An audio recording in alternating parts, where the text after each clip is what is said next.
Hello guys, welcome back to the channel. তো কাল আবারও শুরু হচ্ছে আইপিএল এবং আবারও সেই মুখোমুখি কলকাতা নাইট রাইডার্স ও রয়্যাল চ্যালেঞ্জার্স ব্যাঙ্গালোর, অর্থাৎ এই দুটো টিমের ম্যাচ দিয়েই শুরু হয়েছিল আইপিএল এবং আইপিএলের শেষ লেগও শুরু হচ্ছে এই দুটো টিমের মধ্যেই ম্যাচ দিয়ে।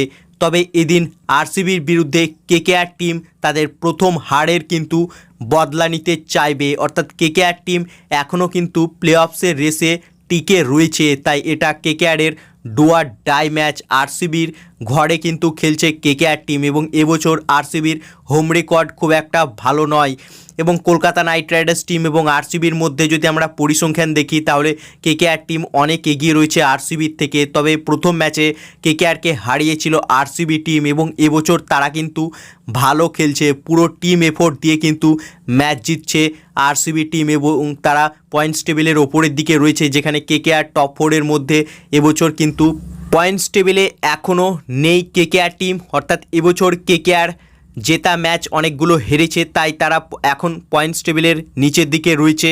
তবে কেকেআরকে অ্যাটলিস্ট শেষ দুটো ম্যাচ জয় দিয়ে শেষ করতে হবে, কারণ কেকেআরের এখনও কিছুটা পসিবিলিটি রয়েছে প্লে অফসে যাওয়ার। তবে তাদেরকে আগে দুটো ম্যাচ জিততে হবে, অর্থাৎ আরসিবির বিরুদ্ধে এই ম্যাচটি কেকেআরের জন্য কিন্তু ডু অর ডাই ম্যাচ। এবার আরসিবির বিরুদ্ধে কেকেআরের কি একাদশ হতে পারে কালকে?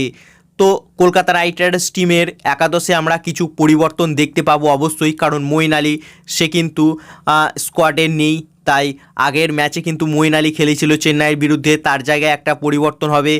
এছাড়াও মনীষ পাণ্ডে, তাকে চেন্নাইয়ের বিরুদ্ধে খেলিয়েছিল কেকেআর টিম, যেখানে ভেঙ্কাটেশ আয়ারের ইঞ্জুরির জন্য সে খেলতে পারেনি চেন্নাইয়ের বিরুদ্ধে। ভেঙ্কাটেশ আয়ার সম্ভবত আবারও কেকেআরের একাদশে ফিরবে। তো বেশ কয়েকটি পরিবর্তন কিন্তু হতে পারে কেকেআরের স্কোয়াডে। হয়তো এদিন কেকেআর টিম 3টে বিদেশি নিয়েও খেলতে পারে বা 4টে বিদেশিও কেকেআরের একাদশে থাকতে পারে।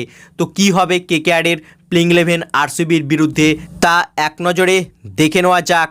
তো ওপেনিংয়ে থাকবে সেই রহমানুল্লাহ গুরবাজ আর সুনীল নারিন, কারণ গুরবাজ কেকেআরের স্কোয়াডে আবারও যোগ দিয়েছে, তাই তাকেই একাদশে রাখবে কেকেআর টিম। কুইন্টন ডিককে নিয়ে আসবে না।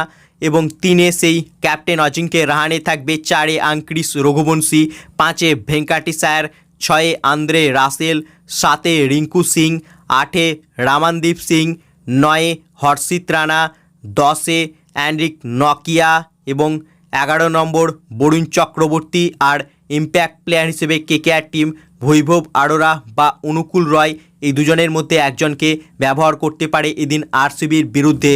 বাকি এই ম্যাচে কেকেআর টিমের জেতার চান্সের কথা বললে এই ম্যাচটি কেকেআরের জেতার চান্স অনেকটাই রয়েছে, কারণ কেকেআরের অনেকগুলো প্লেয়ারই কিন্তু অ্যাভেলেবেল রয়েছে। এছাড়াও আন্দ্রে রাসেল সে কিন্তু আবারও কেকেআর টিমের সঙ্গে যোগ দিয়েছে এবং রাসেল কিন্তু আমরা দেখেছি যে শেষ দুটো ম্যাচে সে ব্যাট হাতে ভালো ফর্মে রয়েছে এবং কেকেআর টিম তাকে ব্যাটিং অর্ডারে উপরের দিকেও ব্যাট করতে পাঠাচ্ছে।